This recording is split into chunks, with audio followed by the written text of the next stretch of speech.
As a Liverpool fan champions league night মানে grand ফিনালের নাইটটা কেমন ছিল?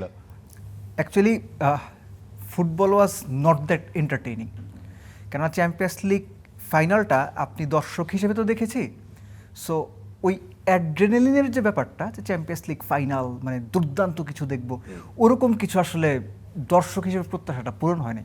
এটা আর্সেনালের খেলার ধরনের জন্য হতে পারে, এটা হতে পারে যে এক্সাইটমেন্টের জায়গা যতখানি এক্সপেক্ট করেছিলাম সেই অনুযায়ী হয়নি, তো সেটা একটা কারণ হতে পারে। তো সব মিলে আমার মনে হয় যে উপভোগ্যের যে ব্যাপারটা, সেটা যতখানি এক্সপেক্ট করে খেলা দেখতে বসেছিলাম সেটা আমি পাইনি।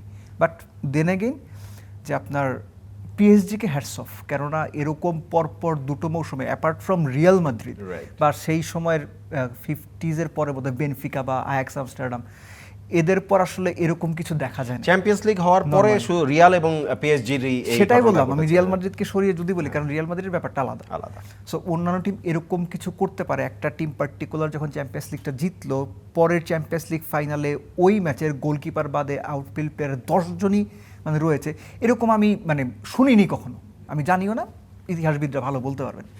সো দেখলাম গ্যাব্রিয়েল পুরো ম্যাচে দুর্দান্ত পারফর্ম করার পরে হোল থ্রু দ্য সিজন দুর্দান্ত খেলেছে, দুর্দান্ত। আর্সেনালের বেস্ট প্লেয়ার। একটা ব্যাপার কি মাহাদি, মানে একটা ব্যাপার নিয়ে আমার একটু কনফিউশন আছে। কনফিউশনের জায়গাটা হচ্ছে যে ভদ্রলোক কোনোদিন পেনাল্টি মারেন নাই, পেনাল্টি মারেন নাই হচ্ছে আর্সেনাল হয়ে যিনি কোনোদিন পেনাল্টি নেন নাই, তিনি চ্যাম্পিয়ন্স লিগ ফাইনালের লাস্ট পেনাল্টিটা মারবেন, কোচ তার উপর ভরসা করছে এবং তিনি নাকি সেটা চেয়ে নিয়েছেন। আমি গণমাধ্যমে সেটা পড়েছি আর কি। এটা কিভাবে সম্ভব হলো আমি ঠিক জানি না। এটার অল্টারনেট থিওরিটা হইতে পারে যে তার সম্পর্কে, যেহেতু তিনি ইন্টারন্যাশনালি, যেটা কি হয় যে আমরা এই গল্পও শুনেছি যে ইয়ান স্লেম্যান আপনার ওয়াটার বোতলে পানি খাচ্ছিলেন, সেই পানির মানে বোতলের গায়ে লেখা ছিল আর্জেন্টাইন কোন প্লেয়ার কোন দিকে পেনাল্টি মানে, আমি 2006 কথা বলছি আর কি।